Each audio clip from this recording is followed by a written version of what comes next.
This present moment,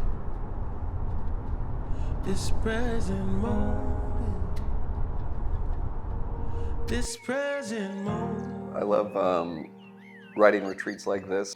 It's so fun to be together with people where we all contribute to something, and it seems like it spirals up and up in new ways. This present moment. Once or twice a year, we gather together songwriters, and we have almost like a camp experience together where we spend 3 or 4 days really intensely writing and recording. And every one of our gatherings is a little different. This week has been really special. And one of the unique features of our time together has been the opportunity to have Emma Hudson, the director of Praise or Go, lead us each morning in Ignatian prayer exercises. I think the one that was most meaningful for me this week was like imagining Jesus in the room. Like there were a couple times as we were recording that I would imagine Jesus in the corner. I was kind of like singing to him. I really appreciated the time of meditation led by Emma. It was really helpful for our imagination, not just for songwriting, but just to almost be a child again and immerse ourselves in some of these stories.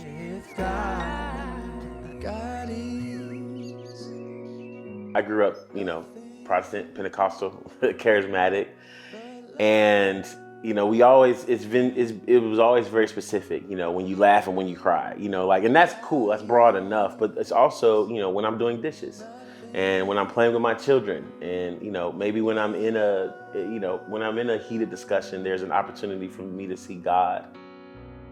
Pray As You Go and the Porter's Gate have been great friends for almost a decade. The beautiful thing about the music of the Porter's Gate is that it speaks into so many different parts of life. In Ignatian spirituality, we speak of finding God in all things, and these songs, they speak into places of work, places of relationships in life, all kinds of things. God is nothing but love. The role of music and prayer, when it's done well, can really draw someone out of themselves.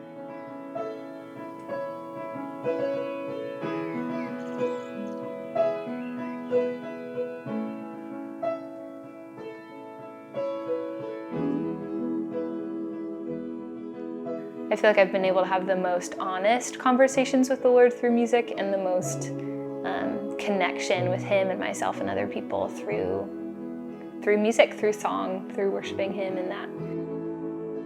It sort of like takes back this like film of security or comfort, be more in relationship with God and more see Him a little more face to face. There's something that also connects us to one another as we sing together, as we experience this really sort of unfathomable mystery of harmony.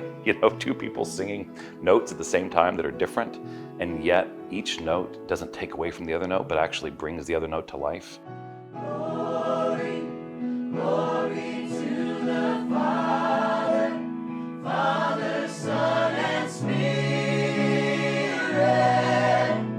as it was in the beginning, now and ever shall be, world with.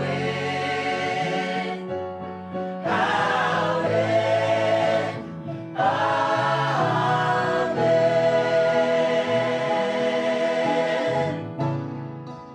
It's like a fish, when a fish swims by another fish, and they're like, oh, the water's wet today. And the fish's like, what's water? For me, it's like music is almost all of prayer. Glory to the Father, Father, Son, and Spirit,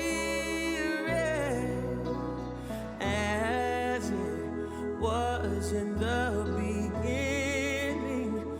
For me, the Psalms have been the way where I've learned to express myself to God and to myself, and to see how other humans before me wrote these poems and sang these songs, and to join into that tradition of poetry and songwriting. As I've leaned more into things like meditation and journaling and crying and all those things, I'm very particular about the songs that get to enter into that space. For me, at least, like the role of music and prayer is anything that can facilitate any of those moments. I'm just thankful that God gives us gifts for ourselves that we can delight in.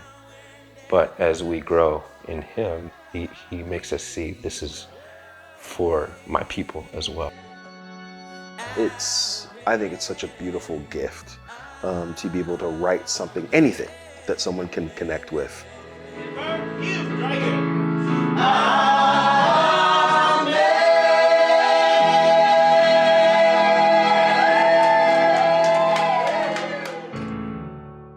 I think as artists, we can be so individualistic in our closets and our journals and even with prayer. But when we come together with Porter's Gate and Praise You Go, it gives us a chance to collaborate in prayer, collaborate in songwriting, collaborate in eating with everything. And it's just been a special time. And so many beautiful songs have been written out of this time. No more cannonballs are flying still. Let me lay down my sword at your altar. The first moment that comes to mind, I was sitting this morning right in front of the fire. I could hear the crackle behind me, and I could hear Lucas playing these beautiful piano chords to my right, and Emma was over to my left over here leading us through a meditation, and it was just hitting all my sensory sweet spots. Other kind of star. Can we see by their light? Show us who we really are. Let me lay down. My life call is to help facilitate meaningful connection with the Lord, and the thought of participating and being a vessel used by the Lord to create space for people to be encountered by Him is all that I could dream for my life. The music that we make, the prayers that we pray, they're actually not complete on their own, but they will be completed when the people who are listening, when the people who are engaging with these materials complete them themselves in their own experience of prayer.